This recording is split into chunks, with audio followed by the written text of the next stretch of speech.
தமிழக வெற்றிகளுக்கத்தோட நாமக்கல் அண்ட் கரூர் பிரச்சாரம் பற்றி சந்தோஷமாக பேச இருந்த சூழல்ல இவ்வளவு துயரமாக மனசு உடைஞ்சு போய் பேச வேண்டிய நிலைமை ஏற்படும்னு யாருமே நினைச்சு கூட பார்க்கலங்க. இதுல இருந்து தெரிஞ்ச பிளஸ் புரிஞ்ச ஒரே விஷயம் என்னன்னா அரசியல். கரூர்ல விஜய் பரப்புரை முடிந்த உடனே செந்தில் பாலாஜி உடனே மருத்துவமனைக்கு வந்தது எப்படி, மோடியில இருந்து எல்லா கேடி பயல்களும் எப்படி ஒரே டைம்ல ட்வீட் போடுறாங்க. விஜய் பேசும்போது ஒருவர் செருப்ப கழட்டி இருந்திருக்காரு. மின்தடை ஏற்பட காரணம் என்ன? சரியான போலீஸ் பாதுகாப்பு ஏங்க தரல? 10,000 பேர் வருவாங்க அப்படின்றத தாண்டி 60,000 பேர் வர வாய்ப்பு இருக்குன்னு தான் உங்களோட போலீஸ் நோட்டீஸ்லயே மென்ஷன் பண்ணிருக்காங்க. போலீஸ் பாதுகாப்புலாம் இருக்கா இல்லையா? போலீஸோட கைகள்லாம் கட்டப்பட்டிருக்குன்னு நினைக்கிறேன். முதலமைச்சர் துணை முதலமைச்சர் நடிப்பை விட அன்பில் மகேஷ் எப்படிங்க இவ்வளவு யதார்த்தமா நடிக்கிறாரு?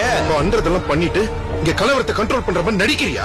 உங்களால நேர்மையா உண்மையா அரசியல் பண்ண முடியாதடா? அரசு இயந்திரங்கள் வேக வேகமா வேலை பாக்குது அப்படின்றதெல்லாம் தாண்டி இந்த அரசியல் ஆட்டத்துல பாதிக்கப்பட்டது யாருங்க? நம்மள சூழ்ந்த மக்கள் தானே.